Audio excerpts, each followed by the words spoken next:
Allison. It's a third-person narrator because we don't know who's telling it, so it's a third person. The second version. Yeah. What about the first version? It was it's first person because it was Molly telling it. And Molly's in the story, right? She's telling her own story, but this second version is talking about Molly, but it's not someone in the story, right? Yeah, that's really good. Did anyone else notice any other differences? Warren. So there's the starting was different, and at the end. What was different about the beginning and the end? So at the beginning, for the first one, it said we went to dinner at Lakeside Grill, and it was honestly the worst meal in the history of meals. And the second one says Molly hated her dinner at the Lakeside Grill. She thought it was the worst meal she'd ever had. So what differences do you notice between those two versions?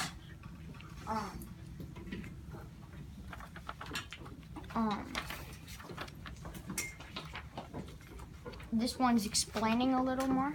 It's the first one? Yeah, it's saying that she hated it. Yeah. Like at the starting. And the first one's in first person, right? So that means that we get a little bit more of Molly's thoughts because the entire thing is coming right from her. It's in her head. In third person, we don't get that quite as much. We don't get as much of Molly's thoughts, right? So I have another version for you guys. We have another page of this. Right. This version goes, Amy and Molly went to dinner at the Lakeside Grill. While Amy loved her salad, Molly thought her meal was the worst she'd ever had. Mark, the waiter, came by to check on the table. Amy began to tell him about how much she loved her salad, but to her horror, Molly interrupted her. The Lakeside Grill is the grossest, most disgusting restaurant in the history of restaurants, she shouted at Mark. Can you name one thing on this menu that's not total trash? Mark was shocked. He'd had a long, hard day, so he wanted to shout back at first. He stopped himself and bit his lip. Amy put her face in her hands, embarrassed by how rude her friend was being. Molly had been nasty to waiters and waitresses before, but Amy had never seen her throw a tantrum quite like this. Everyone else in the Lakeside Grill, nervous from the shouting, silently slouched in their chairs. So, I would like you guys to compare and contrast the three versions we've read so far and talk to your partner about them just for about 30 seconds. I think the second one is Molly's thoughts. The other one was telling about Molly. This one is telling more about Amy and what Amy put her face in her. It's like more. It's also Amy's talking about Mark. it's the same thing, but it says he was saying it. It says Amy and Molly went to dinner at Lakeside Grill. So the first one is almost exactly like this, but after grill there's a period, and when it doesn't say Amy, but it says Molly. So you're seeing some differences in the first sentence. Are you seeing more differences as we go on in the story? What's different about it? It's different because of the starting and the end, because I think that they're like some of the people feel bad that a kid is shouting at the waiter. That's right, it talks about those other people. Does it talk about the other people in the other two versions we've looked at? It talks more about Molly. It talks more about Molly, and we're getting more of these other people. That's interesting. We're going to talk about that. Mark was shocked. All right, guys, if you hear my voice, clap once, please. Amy put her hands in her face. So we've looked at three different versions of this now. Let's talk about this third one. How is it different from the other two? Yeah, Edie. It's different because in this one, it talks more about Mark, the waiter's point of view, and in the other ones, it didn't even mention that his name was Mark. And it said why he bit his lip, and more explained why he did the things that he did and why Molly had a misunderstanding, just like she had a misunderstanding with everything else, basically. Yeah. So. And in the first two versions, we just kind of have to guess that Molly's maybe having these misunderstandings, right? It doesn't tell us what Mark is thinking. We don't even know his name. You're right. That's a really good point. He's just the waiter and the rest of them. Does anyone else notice some other differences in this version? Yes, Avika. In the end of the third one, they're saying why the people at Lakeside Grill looked uncomfortable. But in the first one, Molly was just thinking that maybe their food was so bad that they were looking uncomfortable. But in this one, they're saying that they were nervous from the shouting. That's right. So not only are we getting Mark, the waiter, who we didn't know about at all, really. We just knew him as the waiter. We didn't know any of his thoughts or feelings. We're also getting more of these other people sitting at the other tables who are uncomfortable with Molly shouting. We were just supposed to guess that they were uncomfortable with Molly shouting before. Molly even thought that they were uncomfortable because their food was so bad, right? She had another theory that we decided might not be totally correct. Now we know it's not correct. We know what these other people are thinking. So I have one more question for you guys. Is this version in first person or third person, the version we just read? Yeah, Olivia. It's the first person because Mark said his own name. It told it was Mark, not like the waiter. So we get first person. We get Mark's name. Is Mark telling us his name? Is Mark the one actually telling the story? We learn a little bit more about Mark, right? But if it were from first person, Mark would be the one talking about his day, right? He'd be, I've had a long, hard day at the restaurant. Let's look at what we have right here.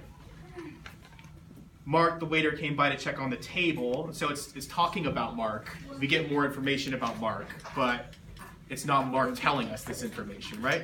So, what do you think? Amy is telling it because she says Amy put a I actually don't know.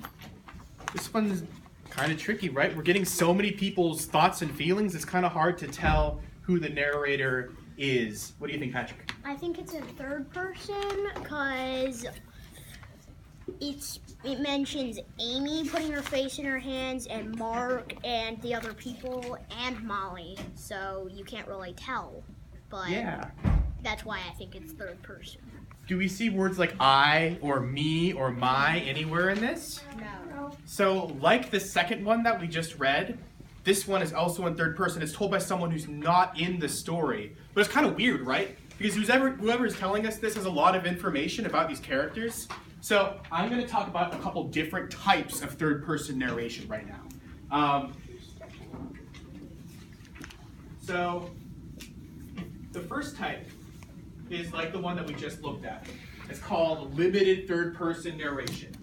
So when we have something that's in limited third person, we get the thoughts and feelings of one character. And that's it. So it might be in third person, but it's kind of closer to first person because we're really only following one person. And the one we just read, that person was Molly, right? And then there's this other type of narration, and it's called omniscient. Omniscient is a fancy word that means seeing everything. So when we have something in omniscient third-person narration, the reader gets the thoughts and the feelings of all the characters that are in the story. Kind of like the one we just read. We got the thoughts and feelings of Molly and Amy and Mark the waiter and the people at the other tables. So we get a lot more information. So let's look at the final version of the story we have now. And this one's pretty short. Two women went to dinner at the Lakeside Grill. The waiter came by to check on the table. I love this salad, said the first woman. It's just so. The Lakeside Grill is the grossest, most disgusting restaurant in the history of restaurants, shouted the second woman. Can you name one thing on this menu that's not total trash?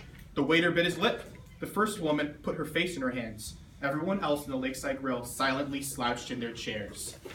So we're pretty close to wrapping up here, guys. what are some differences that you notice in this fourth version of the story? We've got a lot of different versions, right? What do you think? So I feel like it's not first person or third person, because didn't you say yesterday maybe there was something called second person? Oh yeah, we talked a little bit about second person yesterday. Second person is when the book is talking to the reader, so you'll see a lot of you in second person. It'll be talking to you. So I feel it's either second person or first person, because it says, or third person, because it says I love my salad, and it's just so, and then the woman Molly just completely interrupts Amy. So either second person or third person. Second person or third person? What do you guys think? Kayla, what do you think? I think it's third person because it refers to them as women and it doesn't say you anywhere in it. It just doesn't seem like it's talking to you. Yeah, it's not really talking to the reader. And why do you think it's third person? Because it just seems like they're getting a lot of everyone else too. They're just not focusing on one person, or they're not talking to you. So it's not first person, it's not second person, so it has to be third person. How do you know it's not first person? Because it doesn't say their name at all. It just says first woman, and it just doesn't seem like someone is telling it in their opinion. So we're not even getting names in this one. We're not getting very much information at all. And first person is someone telling their story, right? Do you think that this is told by someone who's in the story? No. It doesn't talk about my experience at the Lakeside Grill. It doesn't talk about my meal at the Lakeside Grill. So, yeah, you're right. This one is third person. It's another type of third person. And guys, you won't see this one quite as much in the things you read, but it's kind of interesting. It's called objective. It's when the reader gets the thoughts and feelings of none of the characters. So all you get are what's happening and what people say, right? That's all the information we get in this. All we get are descriptions of what the people are doing and what they are saying. We don't get any of their thoughts and feelings. It's kind of like reading a newspaper, right? You just get what happened. You just get the facts. It's kind of like being a fly on the wall. You can only talk about what you see. You can't get inside anyone's head. You don't know what anyone's thoughts and feelings are. So we have third person that we learned about yesterday, and as we can see, there are a bunch of different types of it. And we're going to practice identifying these types in some text tomorrow. But for now, we're running a little bit over time. So I am going to meet with the Junie B. Jones group right here, and the rest of you get your work time.